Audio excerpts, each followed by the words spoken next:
Rhonda traveling again? She is. She's in Chicago. A lot of. Well, good evening, everyone, and welcome to the Raymore City Council work session for Monday, March the 1st. Here we are all back together again. It's good to see everybody. I know I got to see you last Tuesday night, too, for the community conversation, but it's good to be here in the council chamber again. So I will turn it over to Mr. Fearborn. We have several items on the agenda tonight, the first one being economic development update. Mr. Fearborn. Thank you, sir, and I would ask Mr. Gress to come on up and give us this long-awaited update. Hey, I know that place.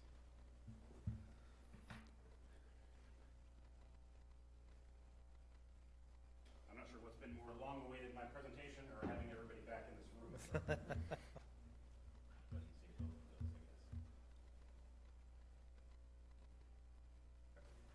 Can you all see that up on your screen? So yeah, well, thank you all for the opportunity to present to you. I think the last time I was here, it was probably more than a year ago, but a lot has been going on over the last several months. So actually, before I get started, the one thing I didn't put into this presentation that I should have, you all hopefully saw the news on Friday, but it was the new future for a very large gray building that has sat vacant here in Raymore for the last 6 years. The school district, we've been working with them in some extent over the last couple of months to help them along as they were evaluating the use of the old Orscheln building for their career-oriented curriculum that they're trying to get up and running. And so we're very fortunate to have them, hopefully, they're not hopefully, but the soon-to-be new owners of that building. And I look forward to their bond issue passing, hopefully, to bring some more workforce development programming to the city of Raymore and peculiar for our students. Wasn't able to slip that one in here. That was a little bit last minute, but I'm excited to update you guys on some of the industrial efforts here in the city. Before I jump into the progress at North Cass Parkway and the Raymore Commerce Center, I just wanted to share this snippet with you all of a document that was published at the end of last year as kind of an annual report for KCADC, who's the organization that I work with pretty frequently on this development. It just goes to show the amount of industrial development that the Kansas City area saw in 2020, and that is moving full steam ahead in 2021. A lot of industrial buildings being looked at, built, and occupied here last year and moving into this year. The one thing I wanted to point out, as I mentioned, I work with KCADC very frequently. They were named in 2020 the top regional economic development organization in the U.S. For the work that they do, how quickly they are able to respond to some of these projects, and how well they put together their proposals for all of their different investors that they work with throughout the Kansas City area. But we're very fortunate to have them pursuing a lot of these tenants and working with these prospective tenants that are looking at many of the buildings throughout the Kansas City area. So I wanted to put that into some perspective before I jumped into some of the things that are going on down with our development here in Raymore. So if you've probably driven by the site, you've seen the construction that they've been working on over the last several months for Building 1, which is the very north end, just under 565,000 square feet, 1,250 foot long by 450 foot wide. I would encourage you, I've got some pictures here, but if you haven't already, visit the website RaymoreCommerceCenter.com. Both Van Trust and their broker have put together a lot of good materials that showcase what this building would look like, and then some of the different options for future development on that site as well. Some of the things that they've done over the last year, as you've seen, Deed Avenue is completed. That was about 3/4 of a mile worth of roadway. I put some just unique characteristics here, stats of the roadway: 4,800 linear feet of sanitary sewer, 3,800 linear feet of water main. But more impressively would be their construction of Building 1. As I mentioned, just under 565,000 square feet. When you put that into perspective, what was interesting to me, over 12,000 cubic yards of concrete for the building foundation, and then for the walls that they're putting up now, just over 3,700 cubic yards of concrete for those walls. So when you put that into perspective of how do you get all those materials to the site, that's just over 1,770 concrete trucks that have driven down Dean Avenue to get this building where it is right now. You'll see in this picture what they're working on now. You can see the pad is being poured. This was about a month and a half ago probably when this was taken, but you can see some of the walls that are being poured in the background. Those are cast in place walls that have been tilted up over the last couple of weeks. This was a more recent photo here. You can see some of the snow into the background. It's just really interesting to see. I was just telling Commissioner Peterman back here that I always refer to this as the small building because it is one of the smaller ones on this site. But when you look at some of the equipment and just put it in perspective, it really shows you how massive this building truly is. And here's a more recent shot of the crane tilting up some of those concrete panels. Right now they've got, I believe, just the northeast corner of that building left to get some of those walls tilted up. And here's what it looked like most recently with about half of those walls tilted up. So over the last year, again, I think the last time I was here, I was presenting to the council on the prospective tenant that we were working with last year, which unfortunately went to the Kansas side of the region. But I wanted to provide you all just with a snapshot of some of the projects that I've been working on in 2021 alone. So I will tell you all that the names that you see on the far left-hand side typically have absolutely nothing to do with the actual project itself. KCADC comes up with these unique code names to keep things as confidential as possible. So pay no attention to those, but I have included the different sectors of these users that are considering Raymore Commerce Center among several other sites within the Kansas City area, and then in some cases, some states as well, some other states. But you can see there a very large range of different project sizes, capital investments, jobs, wages, et cetera. But I think in 2020 alone, I think the city responded to 14 different RFIs, and those were just ones that were submitted to us through KCADC. There's a couple other ones that we've done on a more proactive basis as well. But this is a snapshot of where the site is today and some of the projects that are ongoing right now. Are there any, before I move into some other non-industrial projects, are there any questions about Raymore Commerce Center? Or if not, I'll move on and maybe save some questions till the end. You, Mr. Yes. Townsend? Or- Just a abbreviation education real quick. M&E investment? That would be material or mechanical and equipment, I believe, yes. Thank you. Or materials and equipment, sorry. Mr. Holman? I saw the numbers for building one on water usage. Is the water district going to be able to keep up with the demands of 3 of these buildings of that size?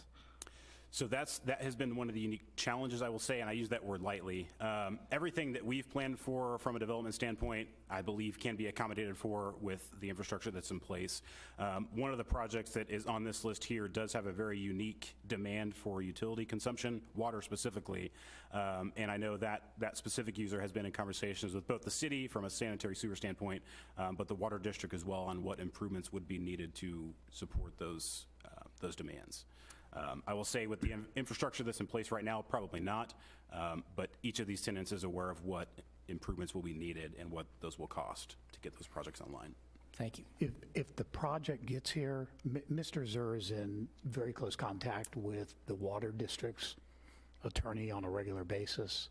I can tell the council that long ago we had this conversation about a rural water district not being able to support this type of development. It could just be that this is going to be the manifestation of what we felt might be inevitable at that point in time. Anyone else? Excellent. All righty, so some of the more exciting stuff, retail commercial. I'm sure we've all been dying to get out to participate in some shopping or some dining.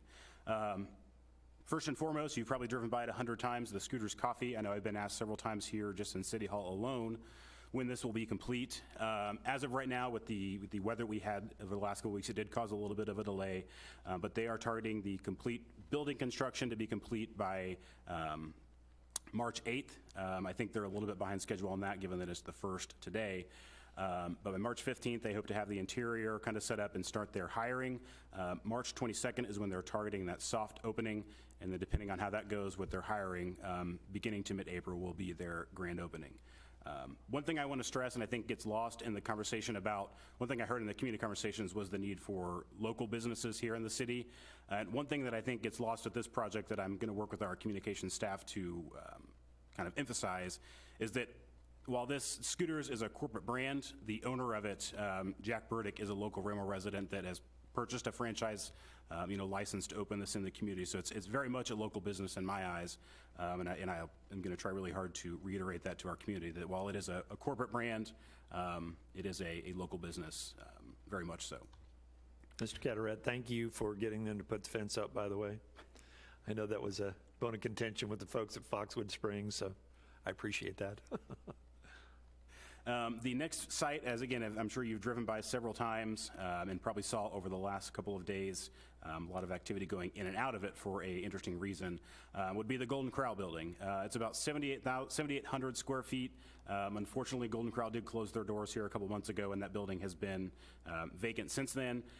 But Block has hit the ground running trying to market this site to some potential users, and you can see on the bottom image there, one thing that has been brought up a couple times with some prospective users for this building is just the mass amount of parking that is outside of it. And so you can see in the sketch that I've included there, they've looked at ways of doing a smaller, drive-through pad site, something maybe similar to the scooters, but probably a little bit bigger. Just a unique opportunity to capture some underutilized space that's being used as parking right now that could be generating some tax revenue for the city. Mr. Grass, if you could hold right there for just a second. The reason for the significant amount of traffic in and out of this particular location recently is that they had their sprinkler system go off.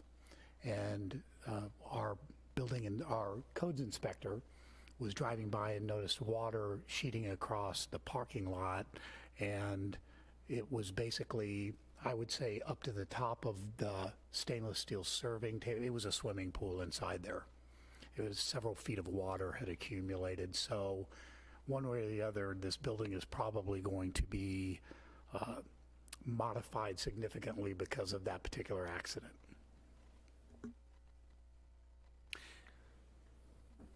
Which creates a very unique opportunity and a challenge in and of itself. But what I can tell you at this point is there is some substantial interest in this building and this site from a couple of, we'll say, familiar users and a couple that are completely new to the Kansas City area. So very fortunate to have some interest and to be able to work with Block on to get somebody in this building. The next one is, I think, a site that I've shared with you all before, but it's what I call the Hidden Galleria South pad site. You're probably looking at the site there to figure out where it is I'm talking about. But it's the little parcel, 1 acre square parcel of land that I believe with the recent snowstorm, I don't think it was driven over once. It's really interesting to see traffic patterns when there's snow on the ground. So a highly underutilized 1 acre parcel that's just being used for parking right now, maybe 2 times out of the year. It creates a unique opportunity for some infill development to increase the productivity of that site. One significant challenge with this is it's not a property that's being actively marketed by either owners of the site. I'll show you in a little bit, there's actually 2 owners of the site, but it's being used right now as a parking lot for OfficeMax, and so neither of those users are actively marketing it, and so that creates some challenges with trying to build interest in the site for one, and then the interest that I do have, it was a challenge to connect them with the ownership structure of one of the ownership groups to get them to start the conversation of trying to entertain the idea of selling this piece of land. But I have been working with a out-of-state developer that has really caught the attention of this property and is working to identify some users and then present a purchase agreement to both of the ownership structures, hopefully within the next 3 or 4 months or so. But as you can see here, there's 2 different ownership groups, Raymore Galleria, which is the owner of the OfficeMax property, and then Sam's Club owns about 3/4 of that site.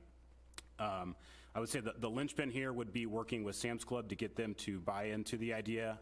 The Raymore Galleria folks are definitely on board. It's a widely underutilized parcel for their standpoint. But with Sam's Club and a Walmart, they typically have some restrictions that are in place to protect them from competing developments, et cetera. And so I think we finally identified a group that will not compete whatsoever with anything that would be sold inside a Sam's Club or a Walmart. And so I finally got those 2 parties connected, and they're having some really good conversations. So my hope is that I finally got some traction with this project, and there'll be something in front of you all and the Planning Commission here within the next several months to get something going here. I believe the next one would be the Gateway redevelopment, which is something I've presented to you all, I think, several times. On the bottom there, you can see the total kind of layout, about 32 acres. I talked about the scooters that's under construction. With the access drive that went in next to Go Car Wash, it did create essentially a 1 acre pad-ready site in between those 2 uses, and so I've been trying to push that site out a little more than usual as well. As you can see in the top there, the yellow area that's highlighted on the southwest corner of the site, have been working really hard with a tenant who I think you all have heard of by now, who has been very interested in that site. There are some unique challenges with that in the sense that the current tenant that's in that building does have a very lengthy lease on that property. And so even to free up just a portion of that, mainly the parking lot, to get another user in there has created some challenges to get that tenant on board to free up that portion of their property. It would require that new user to either, the current landlord to restructure the lease of that tenant or require a buyout of some new tenant to free up that piece of land. And so that has created some challenges, but I haven't let that one slip by yet. So I keep pushing them to make some progress and figure out a good way to release that chunk of land that this user is very interested in pursuing. Last but not least, I'm sure you've seen the gates go up here today, I believe, but Community America did break ground on their facility that they proposed just south of the Willow and Shopping Center. I talked with them on Friday as their bulldozers were getting dropped off. If their schedule moves forward as scheduled, I believe they are anticipating to have this building fully complete by the end of August or beginning of September. That's with no delays, so cross your fingers that we don't get any more freezing cold weather or crazy rainstorms over the summer. But very exciting. Most people wouldn't be that excited about a bank or a credit union, but Community America has really changed the way that they do their business and the partnerships that they want to form with the communities that they're in. So very excited to have them here interested in Raymore. And then last but not least, residential construction. A lot going on here in the city. What I wanted to focus on first would be the East Burke at Creekmore subdivision, which you all probably saw as it came through the process here a couple months ago. If you haven't already seen some of the homes that they build, they don't have any that are complete here in Raymore, but they've got several in Blue Springs that have been completed and sold. So these are just some photos from some of the listings that were sold in Blue Springs. One thing that I was shocked about, and you'll probably see this as more get built, these homes appear very small and very tiny from the outside, but when you walk into them, I was very impressed with the use of space that they were able to deliver with their floor plans, as well as just some of the finishes. They are very high quality products that I myself didn't really anticipate when I first saw these renderings proposed to the city. So I've been very impressed with them. If you've seen, they've got a lot of construction going up in that subdivision. There's 13 homes that are under construction right now in some phase. 5 of those have already been sold, which is very promising. They've got 4 to 5 different home plans, which they call the Hue series. They kind of differ from community to community. They've got 4 or 5 other cities that they're building in. But those are just the basic stats of the homes. They're about between 1,300 and 1,800 square feet, starting at about 270,000 to 296,000. So very promising that they've sold 5 of those already without any of them being complete. So I'll definitely look forward to seeing some of those buildings come out of the ground as they continue to work on them. The lofts at Fox Ridge, a lot has happened here since I was able to talk to you all last. At this point, all 12 of those buildings are under some version of vertical construction. Building 10, which is the one that you've probably seen the most, is majorly finished on the exterior. They've started interior sheetrocking on some of those units. Building 12 has started insulation on that building, and then Building 9 is in the rough-in stage. And so the clubhouse and leasing office are nearing their completion. They're working on some of the interior finishes, and they anticipate having that first group of leasable units come online by the beginning of May of 2021. So that'll be here before we know it. I was able to take a stop on the site today and just take some pictures of kind of what it looks like right now. Kind of like the Van Trust project, you can see kind of what it looks like from the road, but it looks a lot different when you get in and around some of these buildings and see what they actually look like. So there's the clubhouse. This is the view coming in right off of Fox Ridge, essentially. So that would be the front door, and so you can see some of the stone and stucco and some of the materials they used, as well as that neat little awning right there. This is looking at building number 10 from the entrance into the facility. Again, so you can see not 100% finished on the exterior of the building with some of the decks, not fully complete. The landscaping obviously hasn't been established yet, and so still some progress to go. But as you can see, if I scroll back to this was the rendering that was last submitted to the city before construction began when this project was approved. And if you kind of scroll through some of these pictures, you can see even though they're not 100% finished yet, they do resemble very closely what was presented to the city. Here's an example of, some of the stonework on, I believe this is building 11, and some of the, cement board or whatever you would call that, insulation board on the building as well, as they work to put up some of that siding. This is building 9, I believe, which they are working on the interior, doing some insulation. Just again, the stone finish, some of the siding, very nice looking buildings, and just comparing the two of those buildings together in different stages. That would be the end of my presentation. If I missed anything, like I said, there's several other things that we've been working on. Just wanted to provide you all with an update on some of the projects that you've probably seen out and about in the community. If there are any questions, I would be more than happy to answer them.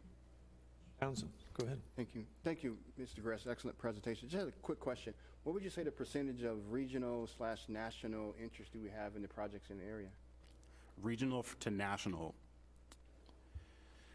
I would say the majority of, I would say about 75 regional, 25 national at this point. As I mentioned, there's 2 groups I'm working with right now that are new to the Kansas City area.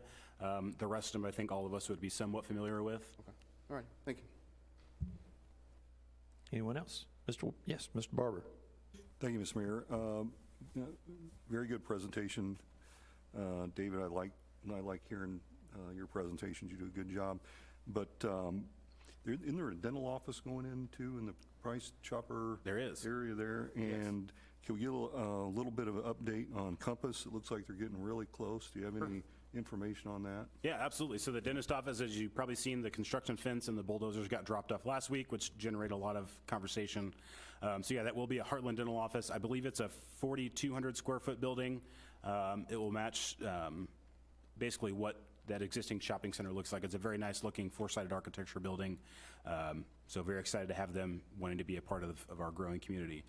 You mentioned Compass Health. Yes, they are nearing completion. I believe our building officials said they will be requesting a temporary CO this week to get things up and running over there. I was actually, about a month ago, I was able to take a tour with their, I can't think of her position off the top of my head, but they're one of their regional leaders here that was leading this project. She invited me out to take a tour of their building when it was still, I would say, majorly under construction. But they did have some interior finishes on that building done and in place. And it's a very nice looking building on the inside. If you ever have a reason to drop by and take a look, I would encourage you to do so. But they will be open for business here probably before we know it.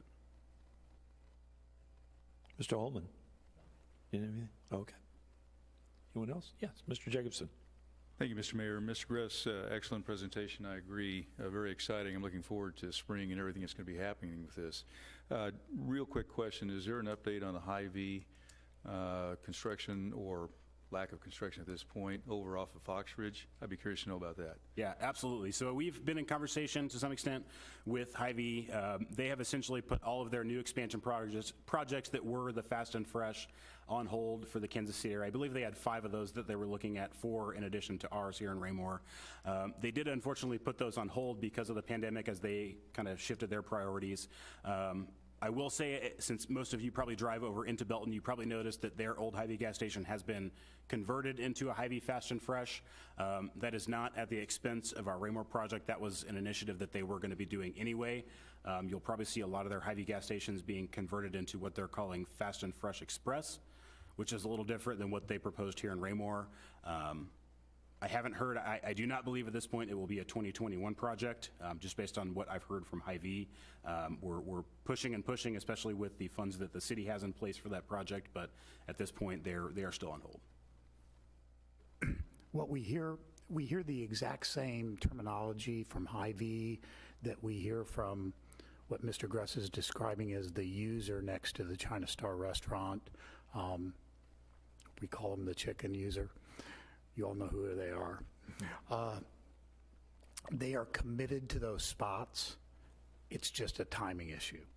And what we did know with the Hy-V is that prior to even proposing the Fast and Fresh for here, they had intended to rebrand all of their gas station areas as Fast and Fresh Expresses, and they were also committed before this to remodeling the Hy-V that's over in Belton. So those were in place long before our project, so we're really confident that both of these are still in the hopper.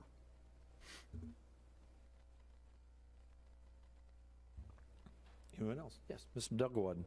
Thank you, Mr. Mayor. Just a quick question about a couple of the residential sites on the south side of town, the apartments down there and that subdivision. Any updates, any movement on those? Sure. So the venue of the Good Ranch, I'd assume is what you're asking about. I believe I confirmed today that our engineering department was giving their final review of the infrastructure plans. I know that group also has their building plans into our building official for his review. So they're working on it and working with Jake, who is the lead on that project. He's very methodical and meticulous in how and when he does things, so he's kind of waiting until everything is in place before he starts turning any dirt. We've told him time and time again that they can be out there pushing dirt, but they're kind of waiting until everything is in place before they move any further. And then Prairie View is probably the other subdivision that you're asking about. To my understanding, everything is in place from the city standpoint. I believe they've got their approvals to start building homes there. I know Good Otis was working with, I believe, 3 separate home builders to start building in that subdivision, but we have not received any actual building permit applications quite yet. Mr. Ullman. Have you had any pasta users reach out to you for any locations here in Raymore? I have not, sir. Also, don't know if you all have noticed, what is the name of the place out at Freedom Stop? It would be Kelly's 331 Forever. Which we understand is really nice on the inside. It's just opened, I think, last week. Within the last week. I was just telling Commissioner Peterman, I haven't had a chance to make it there because the food looks like it'll be a little bit much for my lunch break. I probably wouldn't make it through the second half of the day. But everything that I've read on social media so far and some of the pictures, it's looking very positive, which is good. Okay. Anyone else? Okay. Thank you, David. Good job. Great presentation as always. Next item is our Police Department Annual Crime Comparison Report. Chief, you're up. Thank you, sir. Mr. Mayor, members of the council, how are you all this evening? I want to start off by saying that I'm going to be throwing a lot of numbers at you, and if anyone is interested in these numbers, this is actually a comparison of 2018 to 2019 and then 2020. And we will be coming back to you to talk a little bit, maybe at a next work session, about the difference between uniform crime reporting and the new system that all police departments are going to be required to go to, which is called NIBRS, the National Incident-Based Reporting System. And so our numbers going forward, when we start comparing 2021 to 2020, those numbers are going to look completely different. So fortunately, this comparison that I'm going to talk about tonight is the end of UCR. And so the Uniform Crime Reporting System that has been in existence most of our careers is going away. And the way that we count things going forward will be different. So we're going to talk a little bit more about that when we can come back to you all at a work session and just talk about NIBRS versus UCR.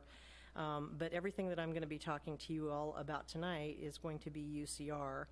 One of the interesting things that I noticed as I looked at the numbers, you know, and I am going to be talking about the anomaly of 2020 and the things that we did and the changes that we made and you know, how we responded differently to crimes and self-initiated activity and things like that in 2020. But the thing that was really interesting to me is I start looking at numbers side by side, which I frequently don't have the opportunity to do because I'm looking month to month or things like that, and I'm not looking at whole years worth of data side by side, was that we had a pretty significant dip in almost all categories in 2019.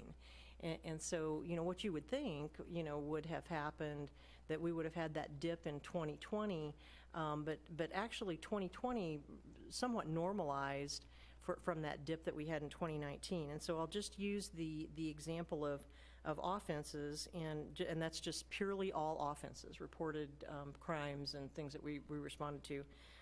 In 2018 was 689 offenses.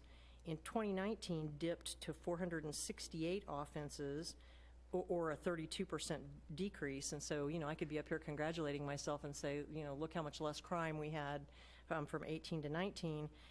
which spiked back up in 2020 to 623 offenses, or a 33% increase. And so if you, I know that looks terrible, doesn't it? I know, right? That looks and sounds terrible. But what you have to look at, as you look at that 3 years worth of data, you see that 2018 was 689, 2020 was 623, and so we have normalized from that 2019 anomaly, where we dropped so significantly to 468, where the 600 or so mark of offenses during any given calendar year is more normal for us. And so, rather than look at percentages of increase or decrease, because you all have heard me say this before, in looking at these numbers, if I take credit for a decrease, I have to take the blame for the increase, because anything that we do, obviously, that's going to impact that type of crime that's happening in our community. And so, I saw this all through all of the categories as I looked at things like offenses. I also looked at the number of crimes cleared. In 2018 was 353 crimes cleared, which dipped dramatically, or 51%, to 239 crimes cleared in 2019, but then normalized at 350 in 2020. And so almost just, within 3 crimes of the number of crimes cleared between 2018 and 2020.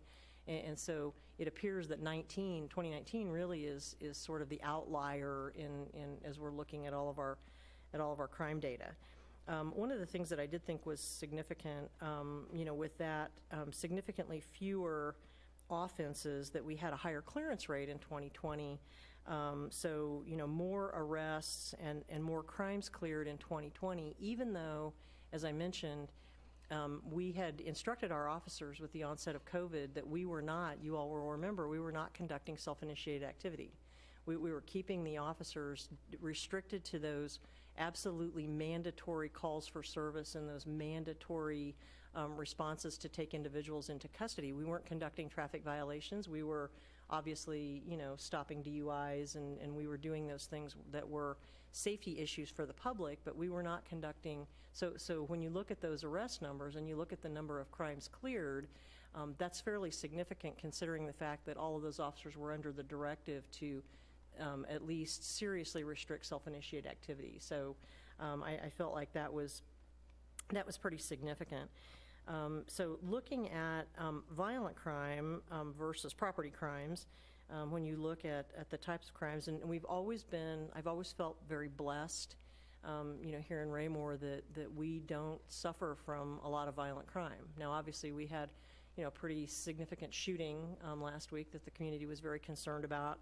But in the area of violent crime, we would be able to boast 100% clearance, but we're waiting on some, bless you, sir. We're waiting for some evidence on a couple of the rape cases. In all of the cases of the 5 rapes that we had in Raymore in 2020, 2 of those cases have already been cleared. And then the 3 additional cases, one is a juvenile case that's being presented to the juvenile prosecutor, and then we're waiting on evidence to present to the county prosecutor on the other. So in the category of violent crime in Raymore, we would be able to boast 100% clearance once those cases are presented and adjudicated, or at least filed by the prosecutor in those individual instances. Obviously, I don't want to jinx myself, but no homicides, no robberies, and then the other area of violent crime, where we saw the most significant numbers was 7, and that was aggravated assaults, and every single one of those were cleared. So, obviously, in the area of violent crime, we're doing very well. Not so much so in property crimes, and what I will say, when I'm going to talk about just for a minute for things like burglary and stealing, all of the uncleared cases are under investigation. And in many instances, much like I mentioned, with our rape cases, we are waiting for evidence from the crime lab for DNA, for fingerprints. We're making those cases, and the detectives are doing an outstanding job in identifying and working with businesses and working with other agencies, especially for those things that we know are significant crime patterns. And so I'm going to talk about a couple of cases that happened in 2020 where I'm just going to talk about our partnerships, in that respect, that, working with folks all the time in the region and outside the region, because, some of these criminals are criminals all across the United States, that in order to get those cases solved. I know that, we talk about clearance rate and the national clearance rate compared to what we clear here in Raymore. With property crimes, our clearance rate is right in the neighborhood of about 34 to 35%. The national clearance rate for property crimes is in the neighborhood of 17%. So we're about double here in clearing those property crimes. But any of those are too many. If you're a victim of your car being stolen or your house being burglarized or your car being broken into, obviously, nobody likes to be a victim, even if it's not a violent crime. I do want to say, obviously, and I know that this won't come as a surprise to anyone on the council, that our highest property crime area is stealing. And many times that's theft from auto. That's a car being broken into, someone not locking their door, someone leaving something of value in their vehicle. And we always say to people, lock your doors, take things of value. You all see it in the weekly report, and that's by design sometimes that we talk about, a firearm was stolen from a car. No one should ever be leaving a firearm in a car to get stolen, or a wallet, or a purse, or, anything of value, being left in a car is just an invitation to a thief to break into that car and steal. And many times, and we've seen it on Ring doorbell, we've seen it on other forms of surveillance camera, that those individuals who are breaking into cars are just walking along and trying door handles. They don't want to do something that's difficult. They just want to break into the car that's the easy lift. So again, I would, anyone that's watching tonight, I would always advise people to lock your cars and remove your valuables, because that's the majority of the crimes that my detectives are working on trying to solve. And unfortunately, in those crimes, quite often, there's not a lot of evidence left at the scene. They open a door, they take something out, and they're gone in moments. So I will tell you that we've been working really hard to identify training for our current staff in crime mapping and crime analysis. So we're going to be looking at, because we see the value of being able to identify those trends and patterns. I know that the mayor and Councilman Holman will remember the old pin maps, where you actually put a pin in the map where that crime had occurred.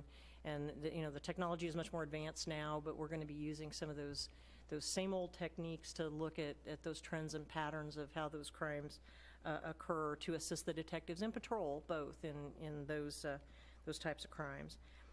Again, I just want to talk about a couple of cases that were pretty significant. A jewelry store theft during the course of the investigation, and that happened in February of 2020. We recovered latent fingerprints, which were developed and sent for analysis, and 2 suspects were identified and charged in December of 2020 with that stealing, and it was significant, that theft was. So, sometimes it doesn't move fast, but, over the course of time, and when we look at clearance, it could take months and months sometimes to develop that information and develop those suspects in order to file those charges with the prosecutor. And then the same thing, in August of 2020, another local jewelry store reported a significant loss. A suspect was identified through working in our partnerships with local, regional, and national law enforcement partners. And these individuals had been committing the same types of crimes in many states across the United States. We used video footage, DNA from crime scenes recovered, and a photo lineup developed. And this individual was arrested in Polk County, Florida. The suspect was charged in Cass County for theft on November 19th, and the case is pending, but was wanted in regard to that type of theft all across the United States. And so, if we think that, it's not going to happen to us here, obviously that's why we have to work so hard with, all of those individuals to make sure that we're prosecuting those crimes. Just really quickly, I want to talk about dispatch for a second. Even though overall calls to dispatch were only up slightly when comparing 2020 to 2019, which was 66 calls for service, emergency or 911 calls were actually up 295 comparing 2020 to 2019, and 550 when comparing 2020 to 2018. And I would tell you all, and you've seen our dispatchers here, and they've gotten awards and they've been recognized, for the good work that they do. But the story isn't always about the raw number. It's not always about the call volume. When I tell you all that there were 9,000 of this or 10,000 of that, many times it's the seriousness of the call and what the dispatcher has to do to handle that call, whether they're talking to a victim who's been shot. And I will tell you, I hope that some recognition for our folks and how they handled the shooting last week is forthcoming to you all. But it's the amount of time and effort that the dispatchers have to expend on those calls. And so when I talk to you about, we had a few more of this or a few less of that, and the number of calls that they handle, it's a call like the shooting last week that requires all hands on deck that will make you proud of what they do, because it does require for them to not miss a beat for anything that they do. But the same is true of the non-emergency calls, and the non-emergency calls tend to, year after year, hover around 40,000 calls. When you think about doing 40,000 of anything in the time that you work. And those calls often, a citizen's first contact with the city sometimes is talking to our dispatch center, and maybe they're just wanting directions, or maybe they're just wanting to ask a question, or they need a referral or something. So those 40,000 contacts that our people have with the community each and every year sometimes is maybe the only time somebody reaches out to the city to ask a question or to get some assistance. So I would say, we tend to kind of not lend as much credence to those non-emergency calls, but they are just as important in our image and our connection with the community that we serve, because sometimes that's the only contact that they'll have with us. And then last but not least, I'm going to talk about animal control for a second. 2019, we had, which I think is kind of scary and creepy, we had 666 impounds in 2019.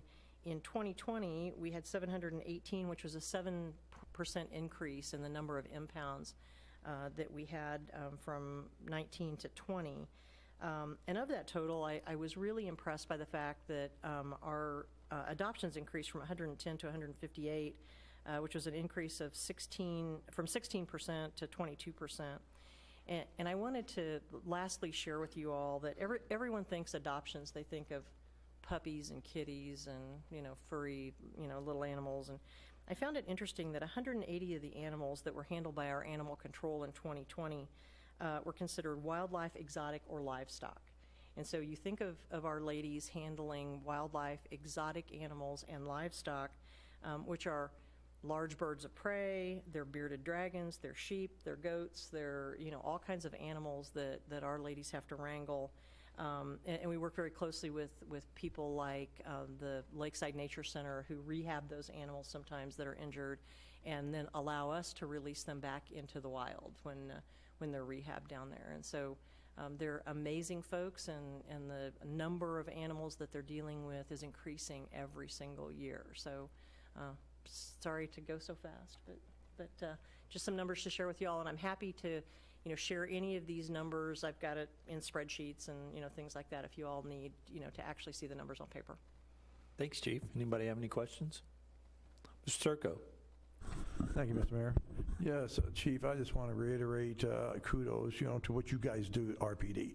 From you all the way down to the newest patrol officer, dispatch.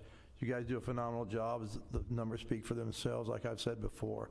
So, this city is very well secured because of all you work together as an RPD family. You do your job, you do your training, you're always training, and the numbers speak for themselves. So thank you, and thank them all. I think I speak for everybody here. Thank them all. We really appreciate all they do. I will, sir. Thank you. Anyone else? Mr. Ullman. Chief, thank you very much. I appreciated your report. I think it kind of could be broken into two parts, if you will. You talked about numbers to begin with, and then you talked about more of our kind of outreach efforts, if you will, at the end, and some things that, unless you've been involved in law enforcement, you may not know. The UCR crime reporting system was created in the 1930s, I believe. The Big Eight: homicide, rape, robbery, assault, arson, larceny. Carjacking wasn't a theme then. Identity theft didn't exist then. And those crimes, according to UCR, get more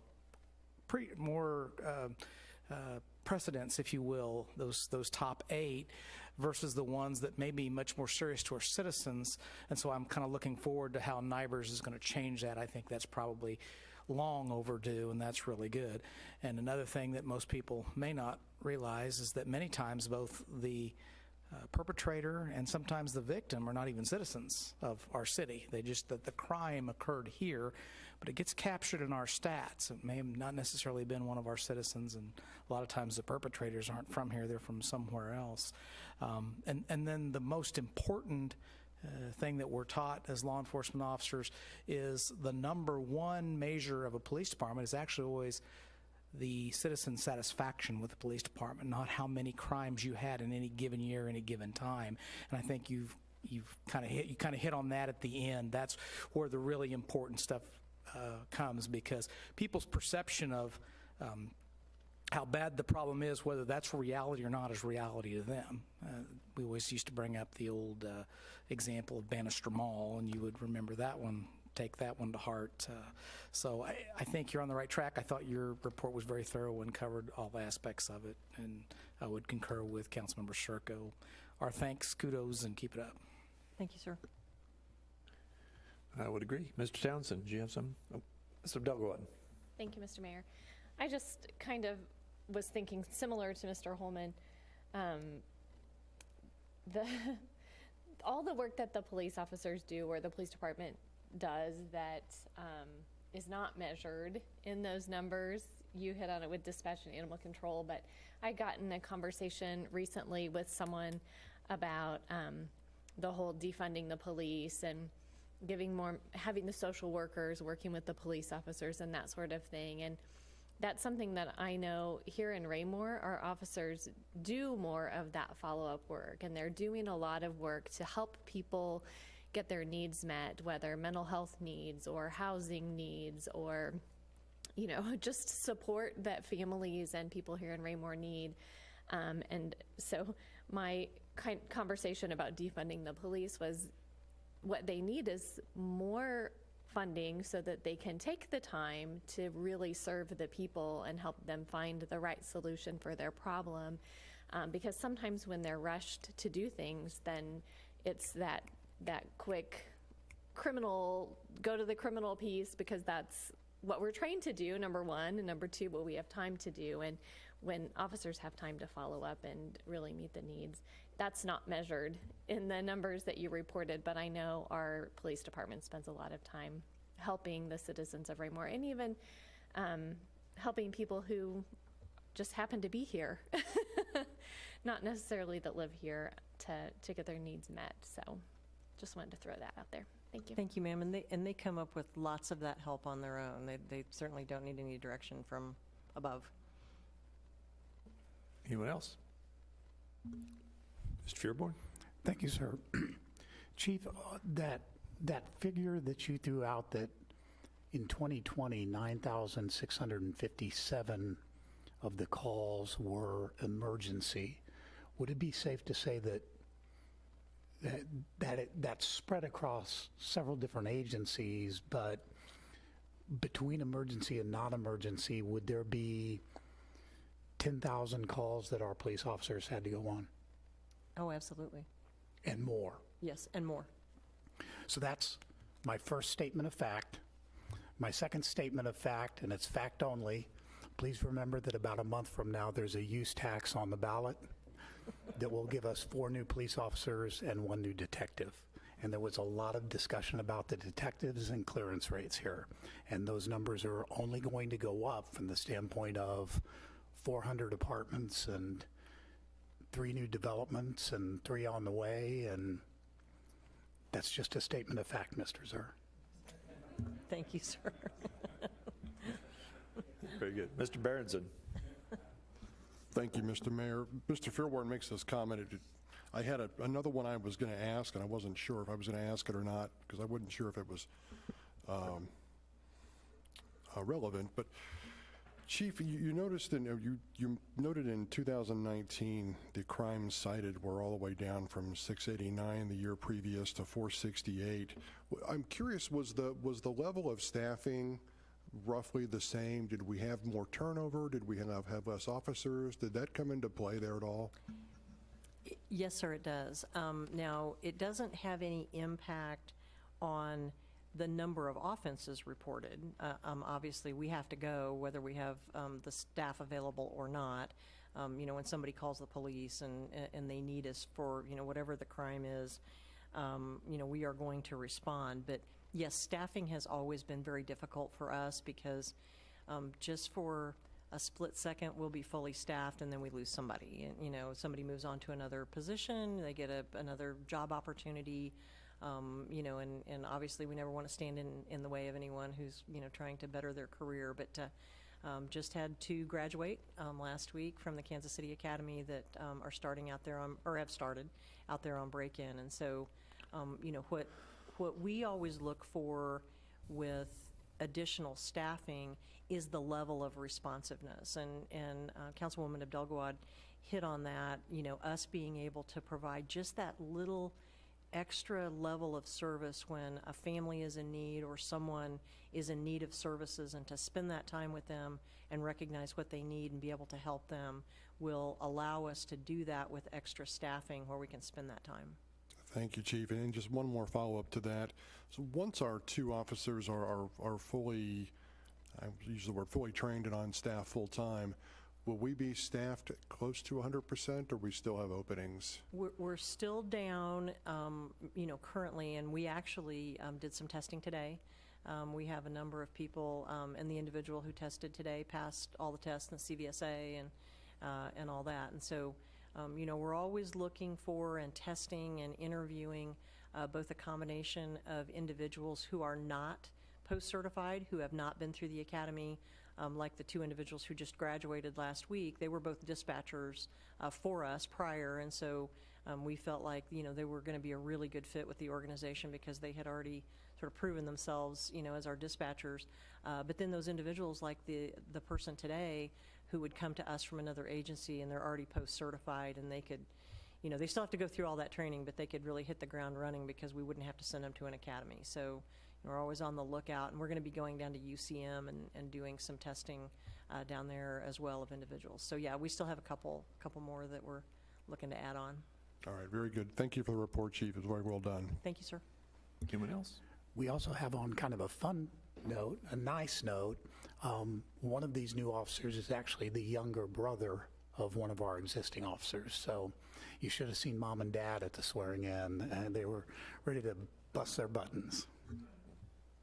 Well, I do have to tell you, though, if you are going to talk about, Mr. Fearborn didn't get a chance to go to the graduation, which was up at the Kansas City Academy, and so the older officer, our current officer, was pinning the badge on the younger officer, didn't get it on there, they kicked it across the stage. It was just a really fine moment for Raymore, just want to say.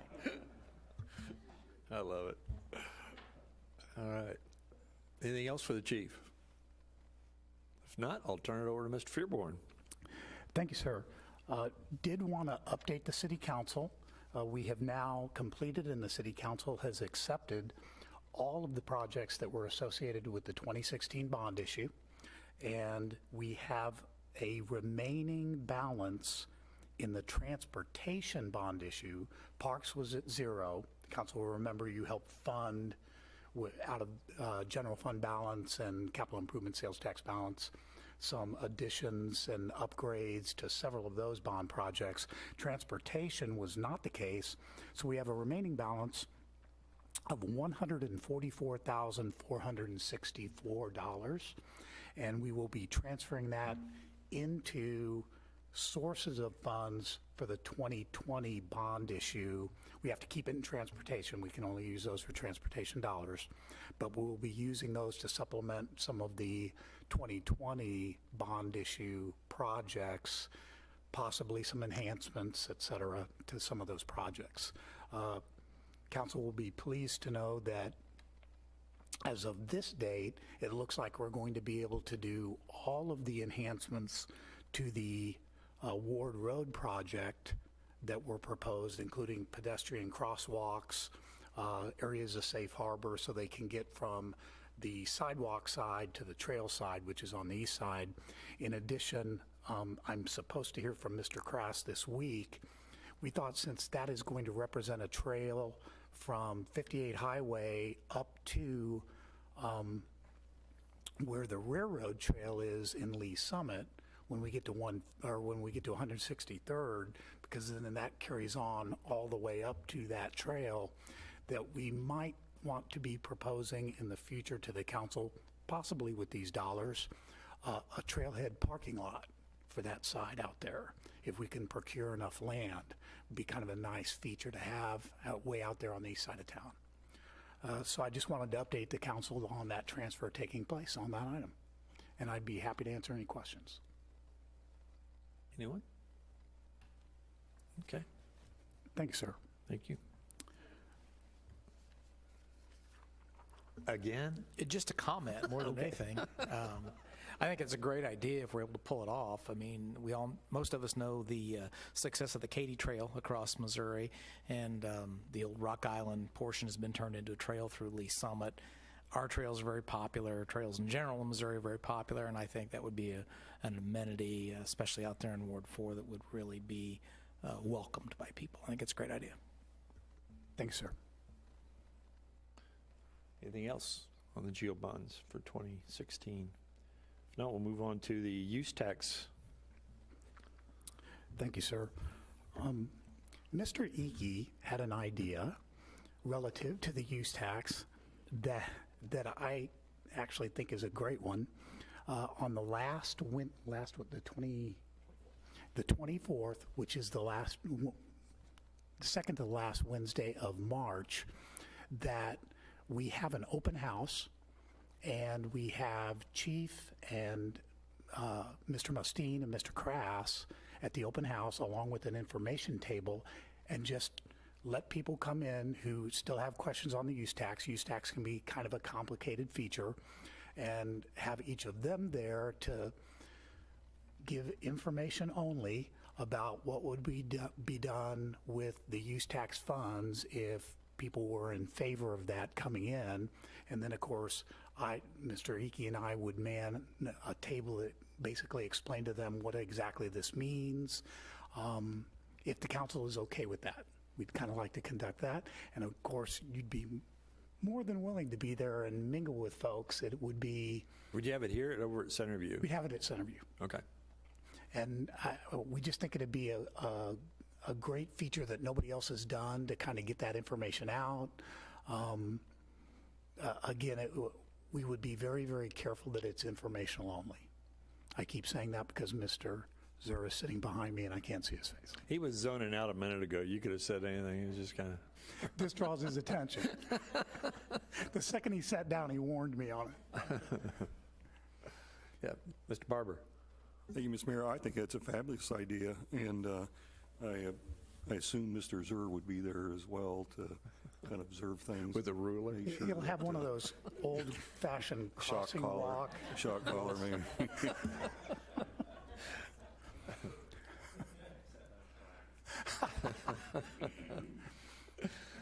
That It is a concludes, good i- it is a that good concludes agenda items from staff. Did you have a date in mind? The second to the last Wednesday, March 24th. Okay, March 24th. All right. We would more than likely, we start our normal good neighbor meetings, I believe, at 6:30, so we do the same thing here. Okay. As long as people were coming in. Okay. Mr. Barrington. Oh, Ms. Abdel wanted to. Thank you. Just a thought, would we consider inviting the school district so people could get info on both issues in one place? We very well could. Might be nice to play along. We also know that on the 31st, the chamber will be conducting, just like we always have here, we'll be conducting the candidate forum, and they are allowing us to make a quick 5-minute presentation, and they are allowing the school district and they're allowing MCC, they're going to extend the invitation to MCC to make a presentation as well. I anticipate 2 of the 3 being received heartily. Will that be a virtual forum? I believe it's going to be in person, sir. Limited seating, so that it'll be kind of like how we do the council meetings. We say there's limited seating if you can be in here, but encouraging people to participate online Okay. because it will be live. All right. Okay. Anyone else? That's a great idea. Okay, if there's nothing else, we'll move on to the last item, as always, other. Does anybody have anything else they'd like to bring up at this time as a work session item? Did you want to make the announcement that Mr. Townsend? Councilmember Townsend did have his hearing last week, and then the next day they did vote, the full Senate voted him in, so he is now a full-fledged board member for KCATA. Yay! KCATA apparently got a 1-sentence notification from Missouri government that basically said, Reginald Townsend, a council member from Cass County, Missouri, is now on the KCATA board. Fortunately, we had alerted of the fact that that might occur. They actually called us to ask for his bio. So we told them it might be better to get his bio from him rather than somebody here. Okay. Appreciate that. So they may be in touch, sir. Thank you. I did ask regarding how this notification happened. This whole process was unique to me, foreign to me, and they did say a letter would be sent, but I was suppose that letter meant more than a sentence. Very short letter, sir. Okay. I don't have anything under other, but I would like to ask you, Mr. Fearborn, a couple of months down the road, and I want to get use tax election and everything out of the way first, but if we could have maybe a work session on annexation and the status, where we're at on that. I had a few questions lately from citizens about annexation, and I think it'd be good for us to kind of get caught up to speed and see, maybe even have some ideas about how we might progress with that potentially. Okay, anybody else? Yes, Mr. Barber. Yeah, I just like throw this out as we transition into spring. You know, there's a lot going on in the city, and I know we've done some things where we get the council together and done some tours of different things that's going on. I was going to see if we wouldn't have something that we could put together to see the Commerce Center and the different areas around the city. Maybe sooner than you think, sir. Just before this meeting tonight, Mr. Cataract approached me, and we are going to be discussing tomorrow at management team how we might be able to coordinate you all at the next work session to go and visit the Community for All Ages house, which is nearing completion. Thought you all might want to see that. Yeah, I saw a few pictures of that, but it was still kind of in a raw form. I would like to see that. That would be interesting. Okay. Anyone else? Yes, Ms. Abdel-Gawad. On that note, if we could too, I would love to see the Compass Health building. I would love to see the new apartments. Sure. I mean, those are just other things, because the big apartment complex is pretty new, you know, to us here. So that would be really fun to see that one. And Compass is quite an investment over there, and it'd be fun. I don't know if we can work them all in the same day or evening, but as they come ready, if that's something we could do. We very well might be able to post a meeting. Would everybody be available at 6:30? If we did the tour and then said we were coming back here for, you know, a 7:30 or an 8 o'clock to then make whatever presentations. We want to get the citizen survey to you all. So that is, yeah.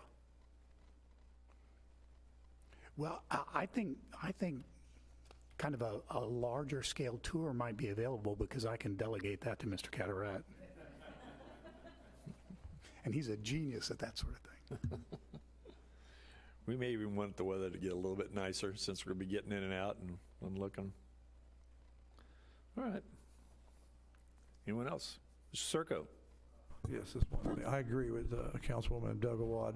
We get a lot of questions about the projects and the buildings going on from our people, and it'd be good if we had direct insight of what's going on. So when we talk to them, we can explain it better to them, because we had firsthand knowledge. I agree, that's a great thing for the question, the Q&As we get.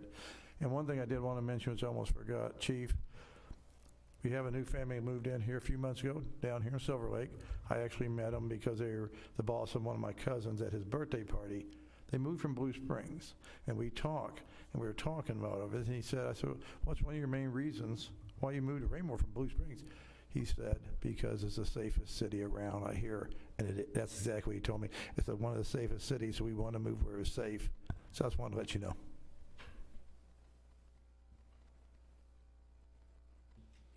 All right. Well, if we have nothing else, we'll stand adjourned.